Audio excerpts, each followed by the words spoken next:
E aí pessoal, tudo bom com vocês? Meu nome é Aldrin de Carvalho, esse aqui é o meu canal, que é o canal do Aldrin, e hoje a gente está aqui novamente para dar prosseguimento à nossa história da filosofia com base na história da filosofia do Giovanni Reale e do Dario Anticimi. Lembrando sempre de que vocês podem comprar tanto este livro aqui como os outros volumes dessa coleção na edição de 7 volumes e na de 3 volumes pelos links aí embaixo. Tá, se você fizer isso, eu ganho uma parcelazinha do dinheiro que vocês pagarem. Né? Para vocês vai sair o mesmo preço do que se vocês comprassem normalmente pela Amazon, mas uma parcela vem para mim e isso me ajuda bastante. Mas bem, pessoal, hoje então a gente segue falando de Idade Média, mas hoje a gente vai falar de um autor que é um pouquinho diferente dos que a gente está vendo até agora. Né? A gente até agora viu autores que, no geral, se inserem numa tradição cristã.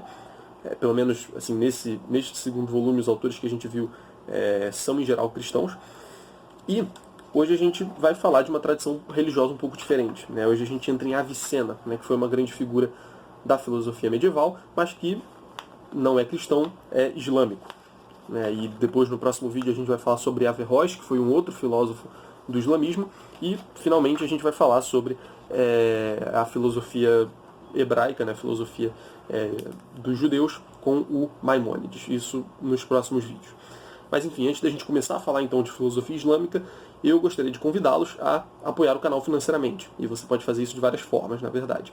Você pode clicar aí nos links para comprar os livros, como eu já disse. Vocês também podem fazer doações pontuais pelo Pix, que está aí embaixo, se você se sentir ajudado, enfim, estiver confortável para fazer isso. Doar superchats durante a live. E por fim, vocês também podem apoiar pelo Apoia-se, que certamente é a melhor contribuição que vocês podem dar. Né? O Apoia-se é uma plataforma de apoio mensal, onde você seleciona uma quantia, no meu caso a partir de R$2, para doar mensalmente. Por mais que você escolha pouco, por mais que você doe pouco, já é alguma coisa, porque eu tenho a certeza de que no mês seguinte eu vou receber. Então para mim vale muito a pena, é muito interessante. Então, feito esse convite, vamos para o conteúdo do vídeo. Bem, como eu disse anteriormente, hoje a gente vai falar de Avicena, né, um filósofo de tradição islâmica e que o Reale introduz aqui com uma biografia. Né? Então vamos ver o que o Reale fala sobre isso. A primeira forma sistemática pela qual o aristotelismo se apresentou ao pensamento dos medievais foi mediada pelo filósofo persa Avicena, de cultura enciclopédica, que cultivou preferencialmente a medicina e a filosofia. Então a gente lembra aqui, nos últimos vídeos, a gente falou bastante sobre a questão das traduções. Né? A gente mencionou, no último vídeo, a gente falou um pouco sobre as traduções de Aristóteles que estão chegando agora no Ocidente nesse momento. Mas, antes de rolarem as traduções propriamente ditas, ou várias delas, o Ocidente ele tem contato com a doutrina aristotélica através da obra de Avicena. Então, através dos escritos que Avicena escreveu, que a Avicena fez, inspirado na doutrina aristotélica. Inclusive, como a gente já falou, isso vai ser fonte de muitos preconceitos com relação a Aristóteles, mas também vai ser fonte de uma certa inspiração, de uma certa adesão. A gente já vai entender o porquê disso. Mas é interessante pensar, então, que muitas doutrinas aristotélicas apareceram primeiramente no Ocidente por meio de Avicena, por meio das doutrinas de Avicena, que por sua vez eram inspiradas nas doutrinas de Aristóteles. Nascido em 980, nas proximidades de Bukhara, na Pérsia, e morto nas proximidades de Hamadan, em 1037, ele escreveu muitas obras que foram traduzidas e divulgadas na segunda metade do século XII. E como ele falou aqui anteriormente, ele se interessou muito por medicina e filosofia. São dois temas principais na obra dele. O primeiro grupo de traduções, extraídas de sua maior obra, O Livro da Cura, em 18 volumes, abrangendo a lógica, a retórica, a poética e a física, em 8 sessões, das quais a sexta é o De Anima e a metafísica. Completou-se por volta de 1180 em Toledo, graças a Domingos Gundisalvi. Então, Domingos Gundisalvi foi o cara que fez essa tradução. Pelo menos, como ele fala aqui, o maior grupo, aliás, o primeiro grupo de traduções extraídas da obra dele. E aqui, enfim, a gente tem textos de metafísica, de física, sobre a poética, sobre o De Anima de Aristóteles. Então, a gente tem realmente, até o interesse temático é muito pautado pelas próprias obras aristotélicas. Dá para a gente perceber por esse parágrafo aqui. A obra de Avicena constitui a primeira grande síntese especulativa que tem raízes na cultura clássica e que constitui um ponto de referência essencial para a cultura ocidental e a orientou de modo decisivo. Então, ainda que seja a atitude crítica no futuro, a obra de Avicena vai ser muito relevante, vai direcionar o que vai acontecer depois, seja por uma adesão parcial ou por uma crítica. isso vai acontecer bastante. E, obviamente, a gente vai ver como isso vai se desenrolar ao longo dos próximos vídeos. A filosofia de Avicena é profundamente permeada de neoplatonismo e de elementos extraídos da religião islâmica que completaram suas perspectivas aristotélicas, sobretudo no que se refere à teologia e à cosmologia, o que permitiu a entusiástica acolhida por muitos pensadores cristãos. Então a gente tem, por um lado, né, Aristóteles e o neoplatonismo fundidos aqui na obra do Avicena. E, obviamente, a religião islâmica ali, né, no meio articulando essas realidades. E ele fala aqui, né, que isso permitiu uma entusiástica acolhida por muitos pensadores cristãos. É claro que pelo fato de ser doutrinas islâmicas, né, de aquilo ali estar sustentando doutrinas islâmicas e ser permeado por doutrinas do islamismo, isso vai gerar uma certa rejeição por parte de vários autores. Né? A gente vai ter um vídeo só para falar, se não me engano, a gente vai ter um vídeo só para falar sobre as condenações que as obras de Aristóteles teve, né, pelas quais as obras de Aristóteles passou, e as doutrinas aristotélicas também. Enfim, e elas eram em parte inspiradas pelo fato de muitas delas serem usadas para sustentar o islamismo. Né? Então, você tem um pé atrás, de certa forma, de um certo aspecto, mas você também tem, com base nisso, motivos para uma adesão da parte dos cristãos. Né? Porque se vocês pararem para ver, né, ele já vai falar disso, enfim, ele vai falar disso no próximo parágrafo, eu vou ler e aí a gente comenta. O neoplatonismo era um velho conhecido dos latinos, e já assimilado pelo pensamento cristão desde a época patrística. A religião islâmica apresentava não poucas verdades em comum com o cristianismo. E, desse modo, muitas teses aristotélicas, filtradas através de elementos neoplatônicos e islâmicos, não encontraram dificuldades para se impor no ambiente medieval. Então a gente tem dois elementos aqui que ele destaca, né? O neoplatonismo e o islamismo. É claro que o neoplatonismo, assim, a gente já tinha muito de neoplatônico no Ocidente naquela época. A gente já falou, quando falou da escola de Chartres, né, que tem a obra do Timeu, do Platão, é muito difundida, né, é muito utilizada para explicar a cosmologia, pensar nas relações entre mundo, Deus, a constituição do mundo, da matéria, etc. Então Platão é uma grande inspiração, mais particularmente o neoplatonismo. A gente não tem muitas obras do Platão traduzidas também. Muito que se tem são dos autores neoplatônicos, inclusive dos autores neoplatônicos cristãos. Enfim, Boécio estuda-se muito, enfim. Então, o neoplatonismo sempre foi muito familiar ao Ocidente. Esse que é o ponto que ele está querendo destacar aqui. E como no Avicena a gente tem muitos elementos neoplatônicos, isso vai abrir portas para que o pensamento de Avicena entre no Ocidente com muita facilidade. Né? Então muitas pessoas vão ter essa simpatia porque já estão acostumadas com o neoplatonismo que está ali. E aqui, por outro lado, ele diz que a religião islâmica apresentava não poucas verdades em comum com o cristianismo. Né? Então, a semelhança mais evidente é o fato de tratar-se de monoteísmos. Né? A gente está falando de um Deus uno, né? Que dentro do cristianismo ele tem uma característica trina também, só que, enfim, apesar disso, Deus é um. Né? Nenhum cristão vai negar isso para você. Então, é interessante a gente notar que, apesar das diferenças, que obviamente vão gerar ressalvas na cabeça de muitos autores, de muitos filósofos, existe essa aproximação. Né? Existem esses fatores de aproximação e que fazem, evidentemente, os autores da época pensarem o seguinte: eles estão usando o Aristóteles aqui para defender que só existe um Deus. E, bom, a gente acredita também que existe um só Deus. Então faz muito sentido a gente beber dessa fonte também. Certamente há algo que se aproveitar daqui. Então, desse modo, muitas teses aristotélicas, filtradas através de elementos neoplatônicos e islâmicos, não encontraram dificuldades para se impor no ambiente medieval. Então, com base nisso, nesses elementos da religião islâmica e do neoplatonismo, é possível ter uma recepção muito tranquila de Avicena, pelo menos da parte de alguns, uma recepção bastante tranquila de Avicena dentro do Ocidente. E ele fala aqui que da imensa produção do filósofo persa, que perfaz mais de 250 obras, que vai da medicina à lógica, da física à música e às doutrinas esotéricas da religião, abordaremos somente as teses que foram acolhidas e repensadas no século XIII, desde Tomás de Aquino até Duns Scotus, passando a integrar um movimento que ficou conhecido como avicenismo latino. Então é interessante notar aqui que o Reale, uma das poucas vezes que ele faz isso, ele está dando os critérios pelos quais ele está selecionando as doutrinas que ele vai expor hoje. Né?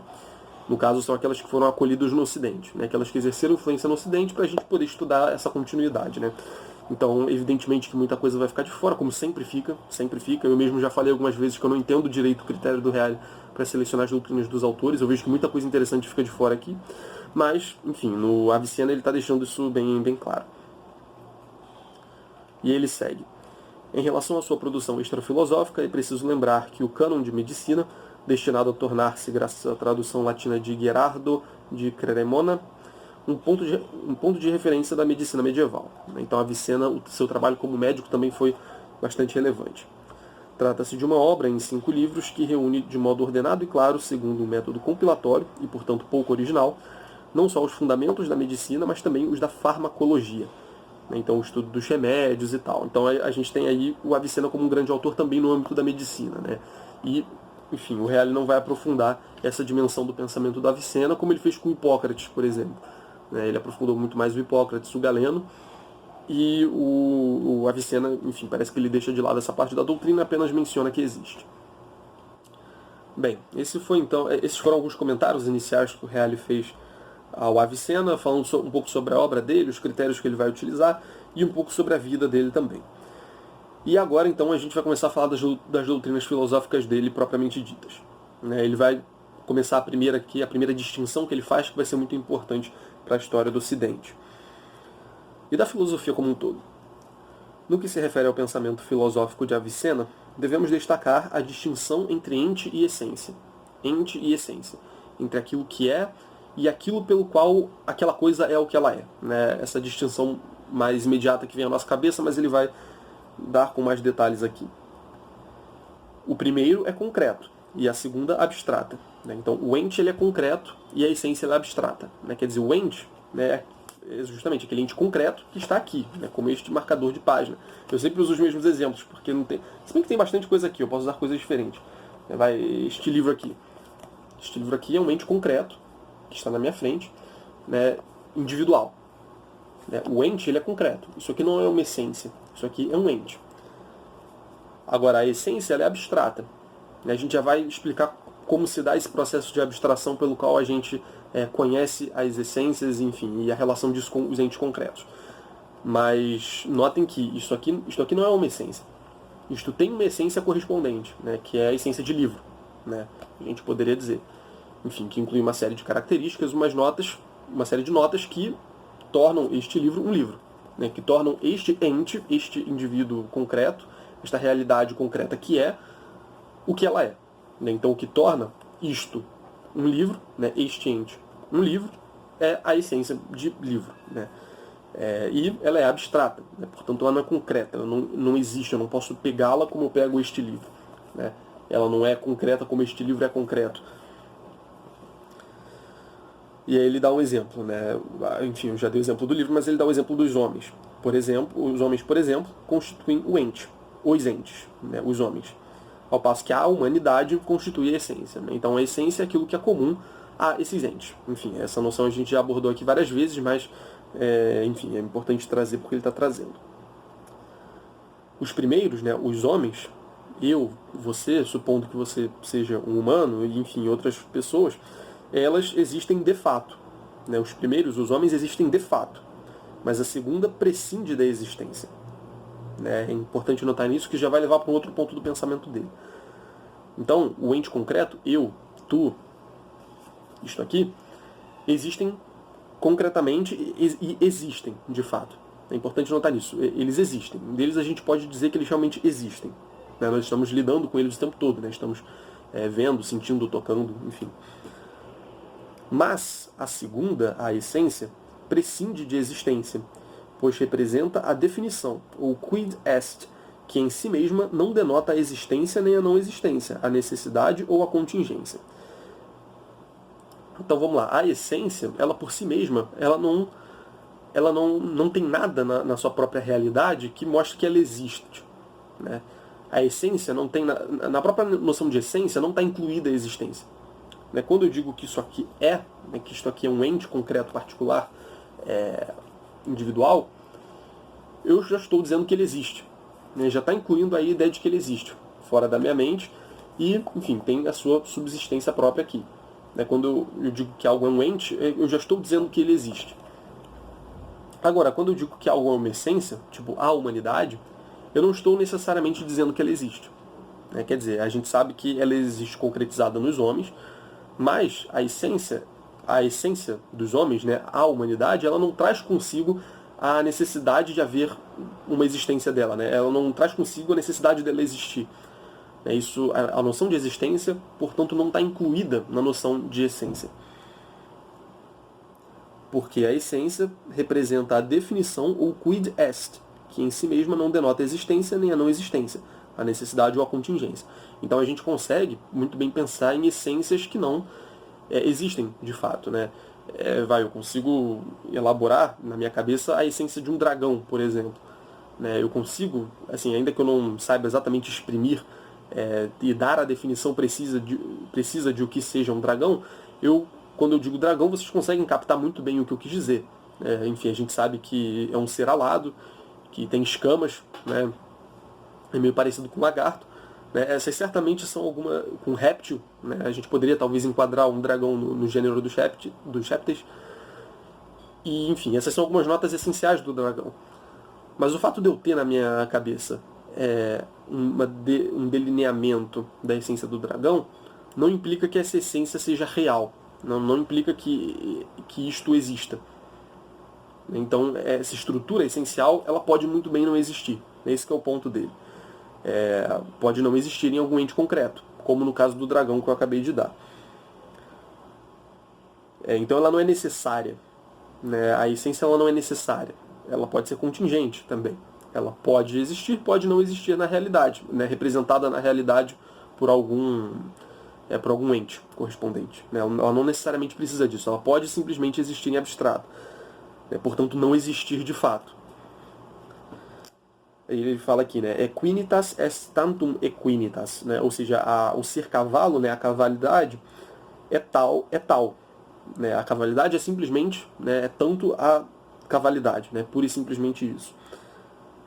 Né? Ou seja, a cavalidade é tal e isso basta, escrevia Avicena. Portanto, uma coisa é essência e a outra é existência. E a primeira, em si mesma, não denota a segunda. Então, o exemplo da cavalidade. Né? A cavalidade é apenas a cavalidade. Né? Ela não é necessariamente... falar em cavalidade não significa diretamente falar em algo que existe de fato. Né? Ela pode, como eu disse, não existir de fato. Né? Essa essência pode não ter sido concretizada. Portanto, uma coisa é a essência e a outra é a existência. Né? São coisas distintas. Né? Eu não lembro se o Reale chega a falar disso aqui. Enfim, né? Tem uma caixinha aqui, na verdade, em que ele explica que ente e essência. Né? Um resuminho que ele faz. Com estes termos se distinguem a realidade concreta e existente. Né? Por exemplo, o homem individual. Então, quando a gente está falando em ente, a gente está falando de algo individual, concreto, particular. Se distingue então a realidade concreta e existente e o universal abstrato. Por exemplo, a ideia de humanidade, que não necessariamente existe. O ente existe de fato. E aí, enfim, ele já antecipa uma distinção, né? Existe de fato, de modo necessário caso se trate de Deus, ou de modo contingente caso se trate das criaturas. A gente vai aprofundar a distinção entre possível e necessário depois. Então o ente existe de fato, como possível ou necessário, enquanto a essência exprime o que é de cada coisa singular. Isto é, o conjunto de suas determinações. Então, quando eu lanço a pergunta o que é diante de alguma coisa, por exemplo, diante disto, eu lanço a pergunta o que é, a resposta que se deve dar a respeito dessa pergunta é que isto é um livro. E essa resposta, né, o quid est hoc, o que é isto? Essa resposta é a essência. Né? A gente responde a essa pergunta com a essência, né? com a expressão da essência.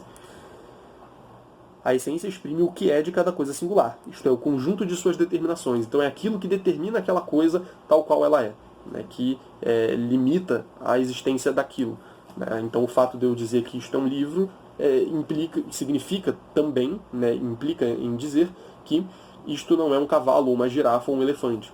Entende? Então a essência ela tem essa natureza delimitadora.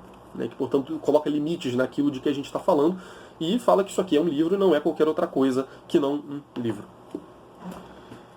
E aí, eu não lembro se ele fala disso aqui, porque, enfim, já li várias coisas sobre a Avicena em vários lugares, mas é uma forma que o Avicena usa para exprimir essa diferença e falar um pouco da relação entre essas duas coisas, né, entre a essência e a existência, é que ele fala que a existência acaba sendo como que um acidente da essência.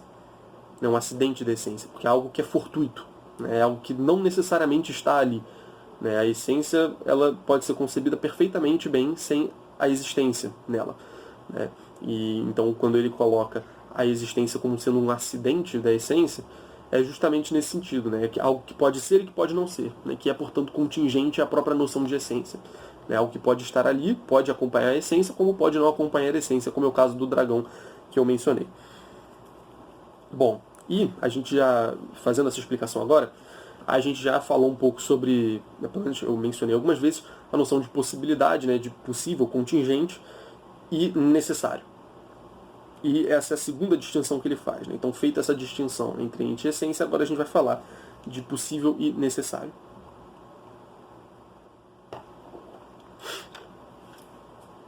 Ademais, no que se refere ao ente real, é preciso distinguir o ser necessário e o ser possível. Né? O ente necessário e o ente possível. Parece que aqui ser e ente estão no sentido intercambiável, pelo menos nesse contexto da explicação do Reale. O que existe de fato, mas que em si mesmo também poderia não existir, é chamado por Avicena ente possível.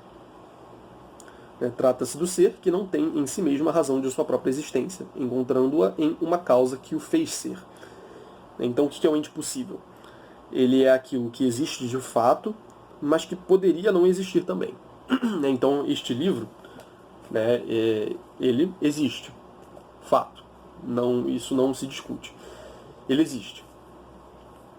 E ele existindo, ou seja, ele é um ente. Né? Entre aquela distinção essência e ente que a gente concebeu, ele é um ente. Mas agora, entre os entes, né, ele pode ser um ente necessário ou um ente possível. Né? Ou um ser necessário ou um ser contingente. E nesse caso aqui, ele é claramente um ser contingente. E a gente consegue chegar a essa conclusão com bastante facilidade. Né? A gente vê aqui que a editora desta obra é a editora Escola Clássica, né, onde eu faço meu curso de latim e ainda vou, onde eu fiz meu curso de latim e ainda vou ingressar no curso de grego. Enfim, esse livro tem uma editora, que foi quem fez esse livro, quem produziu esse livro. Se vocês pararem para pensar, vocês vão perceber que ele não necessariamente precisaria ter sido feito. O pessoal lá da Escola Clássica, né, o Clístenes, o Eduardo, o pessoal de lá, poderiam muito bem não ter feito esse livro. Poderiam muito bem não ter confeccionado, não ter idealizado, nem sequer tido a ideia de cogitar fazer essa obra aqui. Né? Então, não necessariamente este livro existe. Talvez eles poderiam nem ter cogitado, talvez, criar a Escola Clássica, né? Que, enfim, é o nome do curso e que é o nome da editora que fez esse livro. E se não existisse a editora, também não existiria isso aqui. Né? Então, a existência disso aqui depende da existência da Escola Clássica e da disposição dos professores de desenvolver esse projeto, de mandar esses livros para as nossas casas, e também, né, os professores terem essa ideia e a editora existir, né, e o curso existir, também é algo contingente, poderia não existir, né, poderia não ser desse modo. Né, então a gente vê o tempo todo que as coisas poderiam ser e poderiam não ser. Né, eu poderia não estar gravando esse vídeo, né, eu pensei muito antes de gravar esse vídeo, porque, enfim, eu tenho de fazer algumas coisas, vou ter de sair mais tarde e tenho outras coisas para fazer. Né, eu poderia ter dado prioridade a alguma dessas outras tarefas, mas eu preferi dar prioridade ao vídeo, enfim, porque nas férias eu estou tentando aproveitar bastante o meu tempo para gravar. Enfim, mas eu poderia ter feito diferente. Né? Não era necessário que eu gravasse esse vídeo aqui agora. Né? Não era algo cabal que deveria ser e cuja não existência é contraditória em si mesma. Sabe? Eu poderia muito bem não ter gravado esse vídeo, como eu estou gravando agora. Então esse é o ente possível. Né? O que existe de fato e que poderia não existir. E parece que nessa noção de ente possível, ele inclui também os entes que não existem, mas que poderiam existir. Então, o fato de eu estar, neste momento, acabando a transcrição do livro que eu estou transcrevendo, isso era possível. Isso é uma possibilidade. Né? É um ente possível, não é necessário. Né? Isso não precisava estar acontecendo, mas era possível. Era contingente. E, no caso, não está acontecendo porque eu optei por uma outra via. Né? Eu optei por gravar meus vídeos.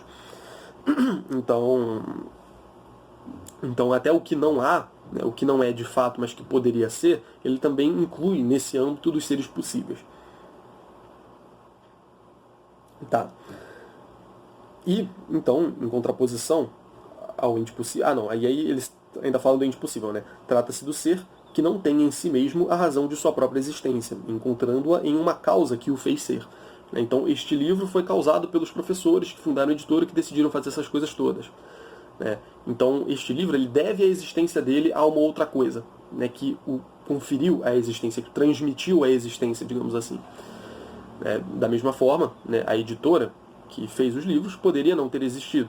Ela dependeu dos fundadores da editora, do pessoal lá do Instituto Hugo de São Vitor, dependeu da iniciativa deles para que a editora se fizesse. Né? Então, a editora ela também é um ser contingente, né? Porque ela deve a sua existência a algo anterior. Né? Ela em si mesma não possui a razão de sua existência. Né? Ela na própria definição, na própria essência, não inclui a existência. Da mesma forma, né, os fundadores do Instituto Hugo de São Vitor que produziram esse livro, eles também são contingentes. Né, por incrível que pareça, eles poderiam muito bem não ter nascido. Os pais deles poderiam não ter se conhecido. Enfim, a gente pode estender essas possibilidades indefinidamente. Então todas as coisas contingentes, das que existem, elas devem a sua existência a algo anterior a elas. Né, as coisas contingentes possíveis, elas podem ser, como podem não ser. Para o caso delas existirem, é porque elas não devem a si próprias a sua existência, né, a razão da sua existência. Porque senão elas seriam necessárias. Se o próprio fato de elas serem tais quais são fosse o suficiente para elas existirem, então elas não seriam possíveis, seriam necessárias. Elas não existiriam enquanto uma possibilidade que pode ser ou pode não ser. Elas teriam de ser, portanto seriam necessárias, não seriam possíveis. A terminologia seria a do ser necessário. Então elas não têm em si mesmas a razão da própria existência. Dependem da existência de outro que lhe confere existência. Este outro, por sua vez, pode também ter recebido a sua existência de um outro ser. E assim a gente pode ir voltando. Né? A gente vai retornar a esse assunto depois. Diferente do ser possível é o ser que existe de fato e de direito, ou o ser necessário. Isto é, o ser que não pode deixar de ser, porque possui em si mesmo a razão do seu existir. Então notem, diferente do ser possível é o ser que existe de fato e de direito, ou seja, o ser necessário, isto é, o ser que não pode deixar de ser, porque possui em si mesmo a razão do seu existir. Então, além desse tipo de seres que podem ser e podem não ser, existe esse tipo de ser que ele simplesmente é, né, por uma própria necessidade, que deriva da sua essência. A gente pode colocar nesses termos.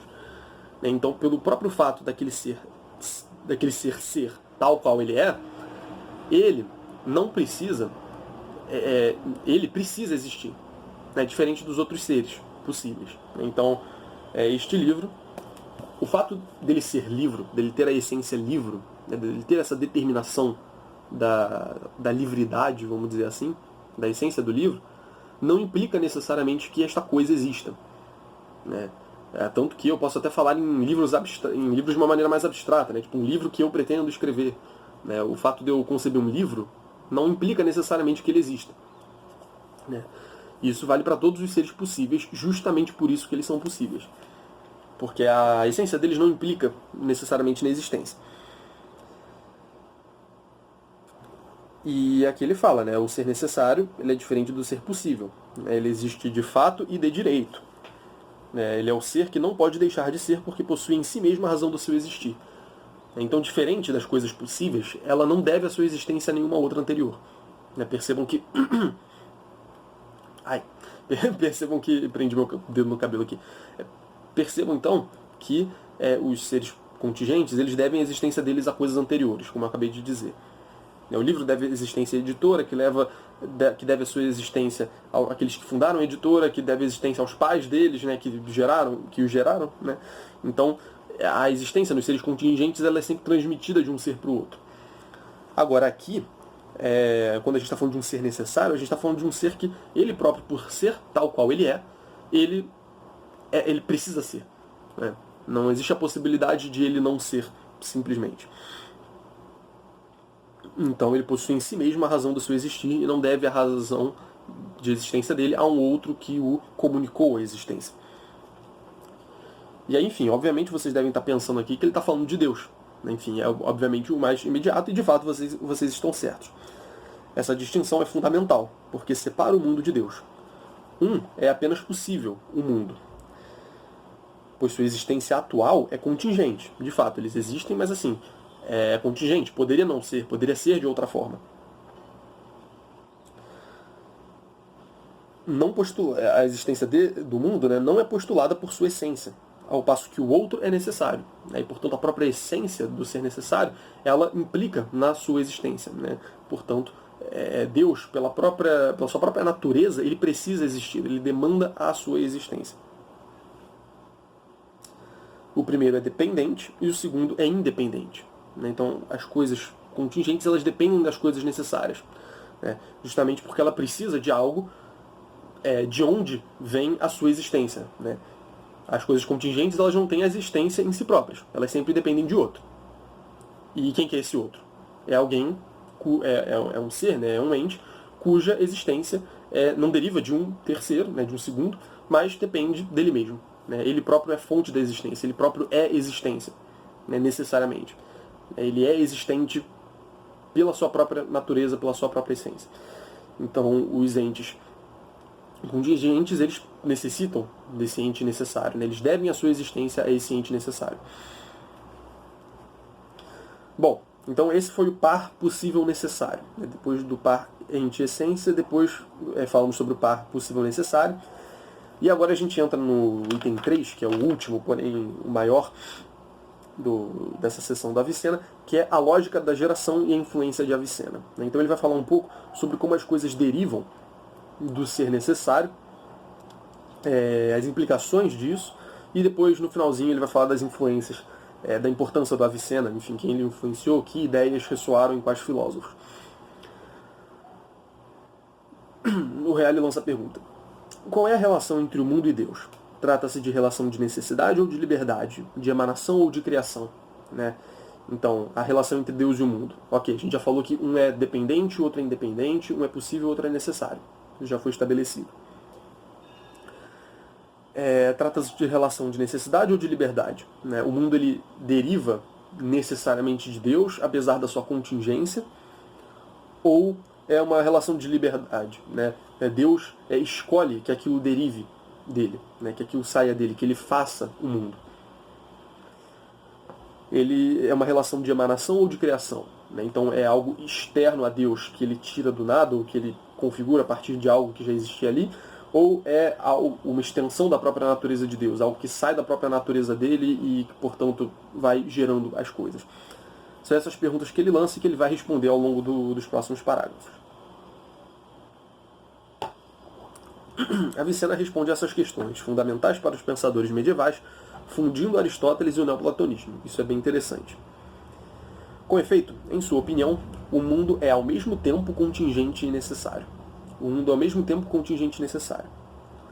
É contingente, enquanto a existência atual do mundo não lhe cabe em virtude de sua essência, sendo então apenas possível. No entanto, é necessário, enquanto Deus, de quem recebe a sua existência, não pode deixar de agir segundo a sua natureza. Então vamos lá. O fato do mundo ser contingente, eu acredito que já tenha ficado bem claro, quando a gente tratou do par possível necessário. Né? Há entes que poderiam não ser e que existem. Da mesma forma, há entes que não existem, mas que poderiam existir. Tudo isso se encontra no campo da contingência. O mundo, ele existe. Né? Portanto, dentro do campo da contingência, ele está restrito a esse conjunto de realidades que existem, porém não são necessárias. Né? Existem, porém poderiam não ser. Considerando então que o mundo existe e poderia não existir, ou seja, né, como ele diz aqui, né, a existência deles não vem da própria essência, a existência do mundo não vem da própria essência dele, é possível chamá-lo contingente, né, porque a existência do mundo depende da existência de Deus. né? A existência do mundo, das coisas do mundo, dependendo das coisas anteriores, aquelas coisas que lhes deram ser, até chegar a Deus. Então, a existência do mundo é dependente, e por isso é contingente. Agora, no entanto, de certa forma, dá pra gente dizer que o mundo é necessário. Enquanto Deus, de quem recebe a existência, não pode deixar de agir segundo a sua natureza. Então parece que ele suprime a liberdade da ação criadora de Deus. Deus, ele não cria... enfim, o ato de criação de Deus, o ato de geração, criação, emanação do mundo da parte de Deus, ele não é um ato livre. É um ato que decorre diretamente, de maneira necessária, da natureza de Deus também. Parece que assim como a existência de Deus deriva necessariamente da própria essência dele, do próprio ser de Deus, aqui também, no caso da geração do mundo, trata-se de um processo análogo, um processo que, da própria concepção de Deus, da própria noção de Deus, da essência dele, deriva, então, a necessidade da criação, de ele criar o mundo. Então ele age segundo a sua natureza e nesse sentido é necessário que Deus crie as coisas.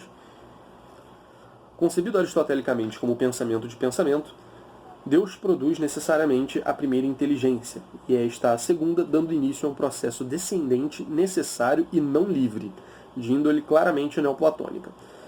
Então vamos lá, concebido aristotelicamente como pensamento do pensamento. Deus, no Aristóteles, ele pensa a si próprio. Ele próprio, dado que é ato puro, imóvel, etc., etc., e é a substância superior. Enfim, é complicado dar detalhes aqui, vai abrir um parêntese muito grande, mas ele próprio, sendo pensamento, ele pensa naquilo de mais elevado que há, naquilo de mais excelente que há, que é ele próprio. Então, Deus é pensamento de pensamento. Deus pensa a si próprio constantemente. E, bom, ele vai adotar esse aspecto de Deus do aristotelismo. E aí, pensando a si próprio, ele produz, nesse autopensamento, ele produz pensamento, ele produz inteligência, ele produz essa primeira de uma sequência de inteligências que vão derivando justamente dessa forma. Então, Deus pensando a si próprio, pensando a si próprio, ele gera um pensamento de si próprio, que é justamente a primeira inteligência. É algo que, portanto, deriva da própria natureza de Deus e dessa sua atividade essencial necessária. Então, dele sai essa primeira inteligência, a partir dele existe essa primeira inteligência. Essa primeira inteligência, ela parte de um processo igual, ela faz um processo análogo, pensa em si mesma, gerando, portanto, um novo pensamento, que pensa a si mesmo, que gera um novo pensamento, e assim por diante.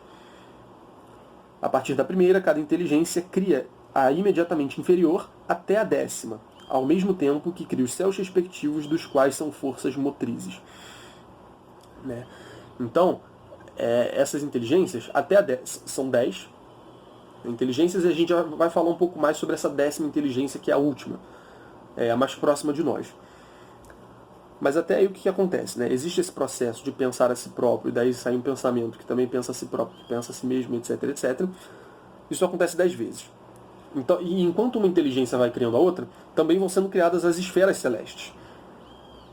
Os céus respectivos, dos quais são forças motrizes. Então, cada uma dessas 10 inteligências vai ficando encarregada, vai tendo por efeito e acaba sendo e acaba também se tornando motor dessas esferas, acaba tendo então essas esferas celestes que, enfim, a gente já está acostumado a conceber. A gente está falando das esferas fixas, de todos os planetas, e a última delas vai ser a da Lua. Então, cada uma dessas 10 inteligências vai mover uma dessas esferas respectivas a cada um dos planetas. E aí, como ele diz aqui, isso é um processo descendente, necessário e não livre. Da própria natureza de cada uma dessas inteligências vai saindo uma nova inteligência. Necessariamente isso acontece. E enfim, vamos falar da 10ª inteligência. Diferentemente das outras, a 10ª inteligência não gera nova realidade, mas atua diretamente sobre o mundo terreno, posto sob o 9º céu, o da Lua, tanto no plano ontológico como no plano gnoseológico. Então, essa décima esfera ela vai ter duas funções, né? Uma ontológica e uma gnoseológica.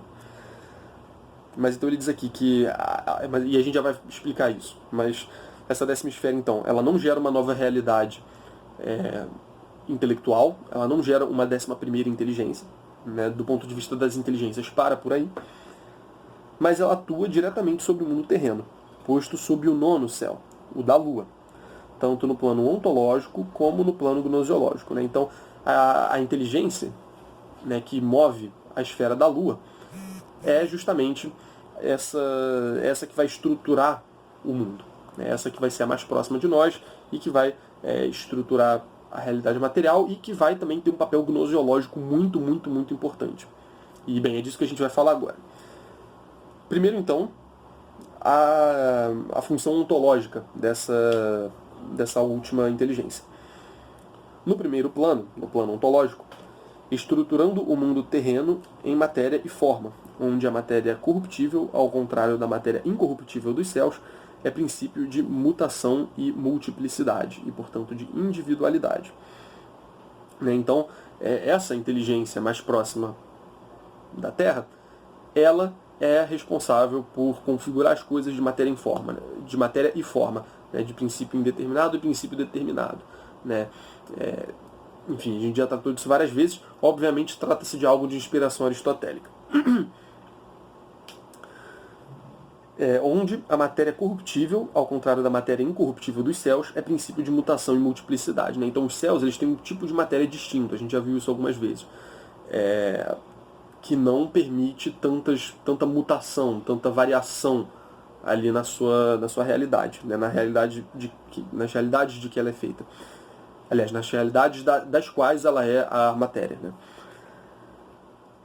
Agora, a matéria concreta, sensível, ela é princípio de mutação e de multiplicidade, portanto de individualidade. Né? Então, essas coisas todas aqui, né? Isto é um livro e isto aqui também é um livro.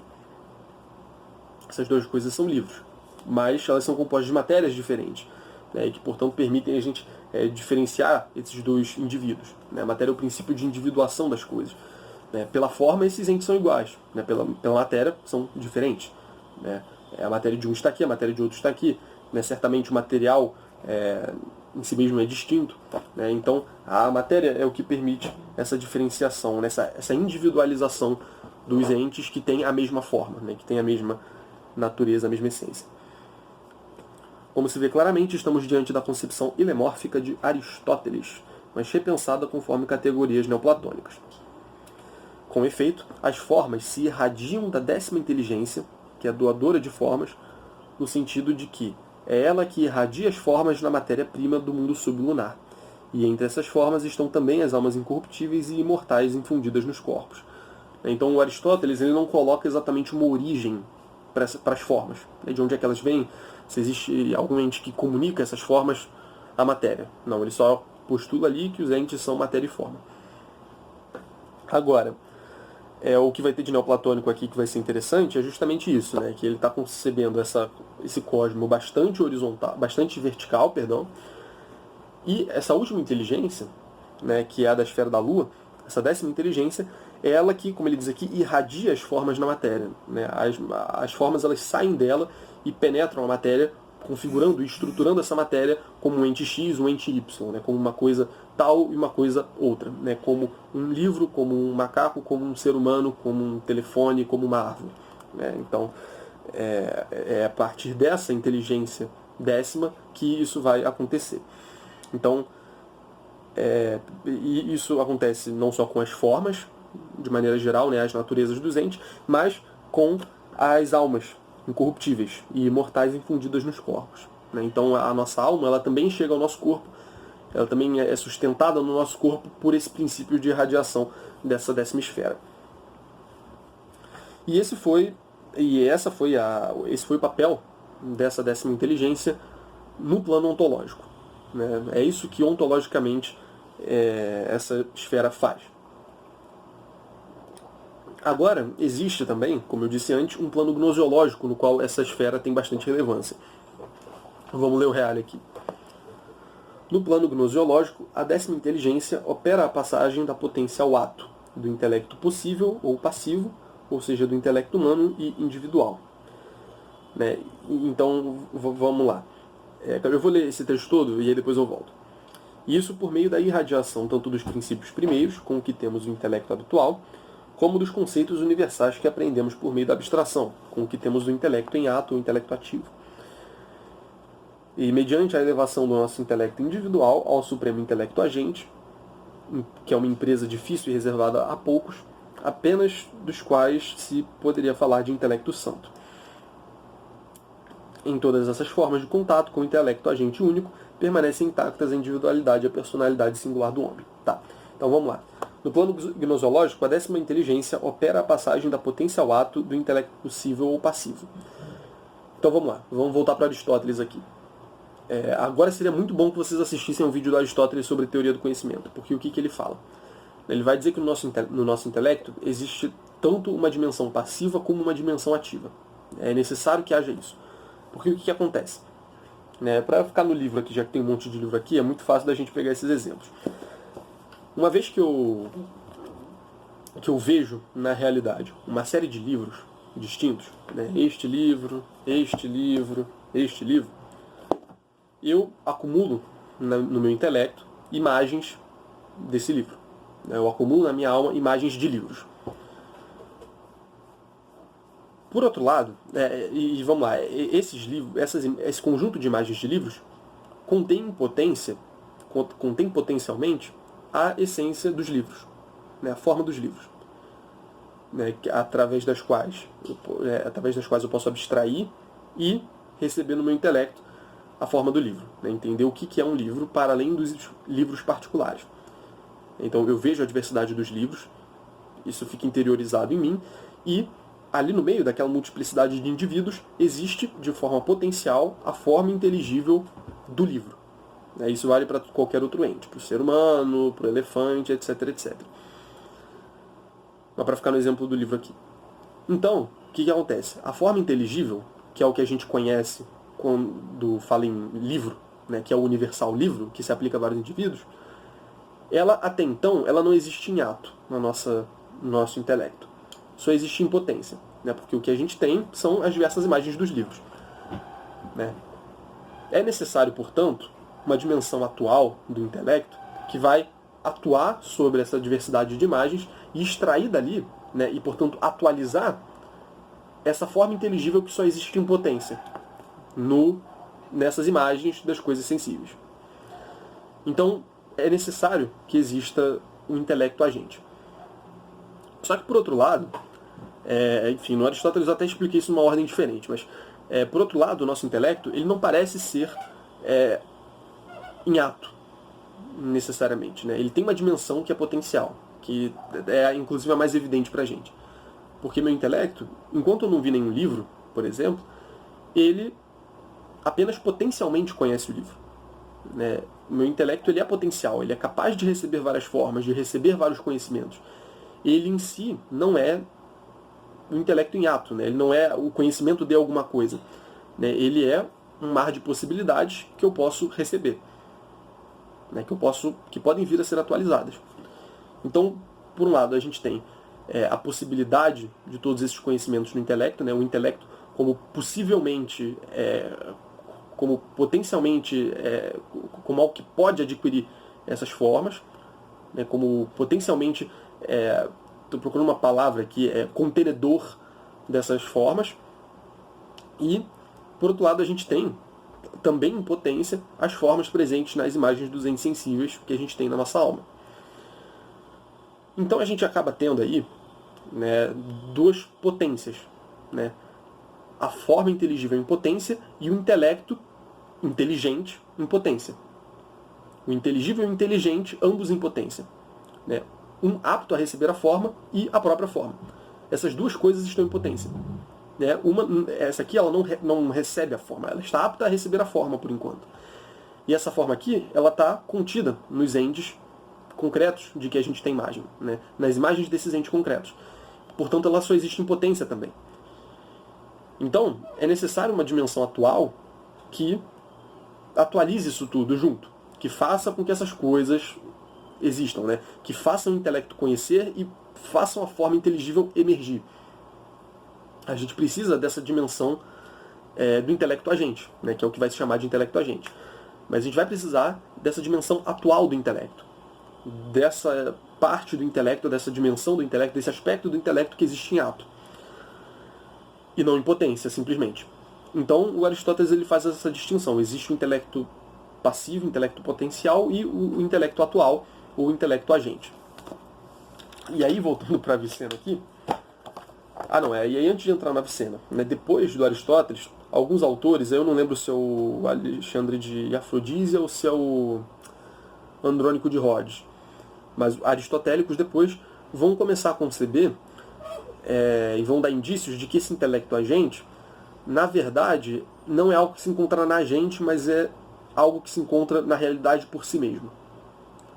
E esse intelecto agente, ele interage com os nossos intelectos de modo a realizar o processo do conhecimento, né? Atualizar essas possibilidades e fazer com que a gente conheça as coisas. Então vai haver uma tendência no aristotelismo a se conceber esse ente, né, o intelecto agente, como sendo um ente, né, algo distinto de nós, algo fora de nós, fora de cada homem individual. E o Avicena vai seguir nessa linha. Ele vai entender também o intelecto agente do Aristóteles como sendo isso, né, como tendo essa realidade independente da nossa mente, né, como não sendo algo interno a nós e a cada ser humano. E qual é esse intelecto agente? Esse intelecto agente é a inteligência a décima inteligência, a inteligência da nona esfera, que é a esfera da Lua. Então, olha que legal. Então, no plano gnoseológico, a décima inteligência opera a passagem da potência ao ato do intelecto possível ou passivo, né? Ou seja, do intelecto humano individual. Os intelectos individuais, eles são potenciais, né? O que existe em ato, na verdade, é algo que está fora da gente. Não é uma dimensão interna como os medievais latinos, ocidentais, cristãos vão entender. Mas é algo fora da mente que atualiza esse processo. E isso por meio da irradiação, tanto dos princípios primeiros, como dos conceitos universais que aprendemos por meio da abstração. Então, olha que legal. Ele vai atribuir ao intelecto agente a irradiação dos conhecimentos. Mas, não só do conhecimento dos universais abstratos que a gente abstrai das formas, como eu acabei de explicar, né, a partir do Aristóteles, né, não só como as formas que vão ser atualizadas ali naquele conjunto de imagens e nosso conhecimento, que vai atualizar aquele conhecimento, que vai ter o conhecimento atualizado, mas também os primeiros princípios, né, o princípio de não contradição, o terceiro excluído, né, esses princípios mais basilares para o raciocínio, né, para o conhecimento funcionar, eles também vão ser irradiados pelo intelecto agente, né? Então, ainda dentro do plano gnoseológico existe essa dupla função, né, o de transmitir os universais, né, de fazer com que o processo do conhecimento universal aconteça, e também de fazer com que a gente receba, né, a gente intua os primeiros princípios. E mediante a elevação do nosso intelecto individual ao supremo intelecto agente, né? Então o nosso intelecto individual, ele vai em direção a esse intelecto agente, num certo sentido, para poder ter essa interação. E ele fala aqui que isso é uma empresa difícil e reservada a poucos, então não é qualquer um que consegue. Apenas dos quais se pode falar de intelecto santo, né? Então existe um nível de interação e de comunicação com esse intelecto agente tão profundo que ele chama aqui, ele não chama nem de intelecto em ato, nem de intelecto passivo, chama de intelecto santo. Então é algo muito, muito superior. Em todas essas formas de contato com o intelecto agente único, permanecem intactas a individualidade e a personalidade singular do homem. Então não é uma inteligência que abarca todas as inteligências. Não, a inteligência que está lá é de um tipo diferente da inteligência que está aqui, que está aí na sua cabeça, que está na cabeça, enfim, da minha família, dos meus amigos. Cada um tem a sua inteligência particular. Cada um tem em si a sua inteligência passiva, o seu intelecto passivo, receptivo, possível, que contém a possibilidade de conhecer. Agora, esse intelecto ele é distinto desses particulares, e é um tipo de intelecto diferente, né? É o intelecto ativo. Né? Então não é a mesma coisa, não é uma inteligência geral que inclui as particulares. Né? A relação é um pouco diferente aí. Não é como se nós fôssemos totalmente absorvidos na totalidade, de modo a que a individualidade dos intelectos sumissem. Não, trata-se de tipos de coisa diferentes, ainda que a gente esteja falando de intelecto. Mas são duas dimensões do intelecto diferentes. Né? Uma reside aqui e outra reside no ser, né? Na inteligência, na 10ª inteligência.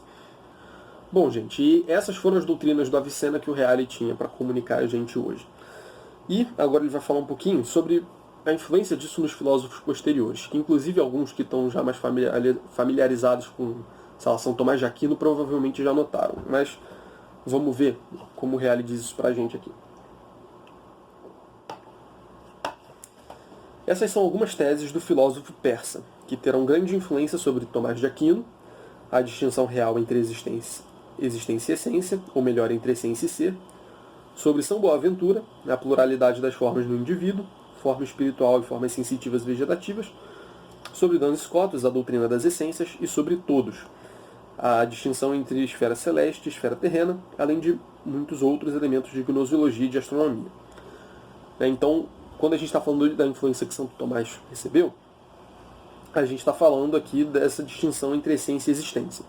Isso aí, inclusive, é tido como um dos grandes feitos de Santo Tomás, talvez o maior deles, e ele deve muito ao Avicena. Né? Ele faz, enfim, ele vai aprofundar e tudo mais, mas vocês veem que isso é muito, muito, muito inspirado aqui no Avicena, no que a Avicena faz. Ele fala sobre São Boaventura, da pluralidade das formas no indivíduo, forma espiritual e formas sensitivas vegetativas. Né? Então a gente tem tipos de forma distintos, né? E uma pluralidade das formas. Sobre Duns Scotus, a doutrina das essências. Não sei que aspecto exatamente da doutrina das essências, a gente vai falar disso mais posteriormente. E sobre todos, de maneira geral, essa distinção entre esfera celeste e esfera terrena. Né? Essa distinção dos mundos vai ser muito influente na Idade Média. Além de muitos outros elementos de gnoseologia e de astronomia. Porém, mais do que teses em particular, o que determinou a sorte do seu pensamento foi a tentativa de harmonizar a filosofia aristotélica com a religião islâmica, e, portanto, para os cristãos, com algumas teses fundamentais do cristianismo, coisa que a prioristicamente não parecia possível. Com efeito, era essa a medida de avaliação de qualquer proposta filosófica e também o objetivo de muitos repensamentos e retificações subsequentes. Né, então, para além dessas teses particulares, né, pelas quais ele influenciou autores posteriores, a gente vai ver que a grande influência dele, que isso recaiu sobre todos os filósofos, praticamente todos os filósofos que vieram depois, foi essa tentativa de pegar o Aristóteles e juntar com a revelação, né, seja ela cristã, como no caso do próprio Avicena, ou seja ela islâmica, como no caso do próprio Avicena, seja ela cristã, como no caso da maior parte dos outros autores que a gente vai estudar aqui. Inclusive, eu nem sei se a gente... Não, a gente vai falar mais de islamismo ainda. No próximo vídeo a gente vai falar de Averroes, mas eu acho que ainda tem mais de islamismo depois. Enfim, né, então é basicamente isso que o Reale tinha para falar pra gente hoje. E bom, pessoal, esse foi o vídeo. Eu espero muito que vocês tenham gostado. Avicena é um grande autor. E, bem, aqui eu acho que ele pegou vários aspectos interessantes, né? Como ele próprio falou, o critério dele parece bem eficiente aqui. E no próximo vídeo a gente segue falando da influência da filosofia, mais particularmente do aristotelismo, nas filosofias não cristãs, né? No mundo não cristão. No próximo vídeo a gente fala de Averroes e depois disso a gente fala sobre Maimônides e a filosofia judaica. Tá bom? Espero muito que vocês tenham gostado. Esse vídeo me parece que tenha ficado bom, então por favor deixa um like aí se você gostou, se te ajudou em alguma coisa. Considere apoiar o canal financeiramente pelas diversas formas que eu mencionei no começo do vídeo. Clica nos links aí embaixo para comprar os livros pelos links na descrição. Deixa um like, favorita, compartilha, comenta, se inscreve no canal e o mais importante, divulga o vídeo para quem vocês acharem que possa se interessar. Isso é o mais importante de tudo, tá bom? Então, eu agradeço imensamente. Espero que vocês tenham ótimos estudos e fiquem com Deus.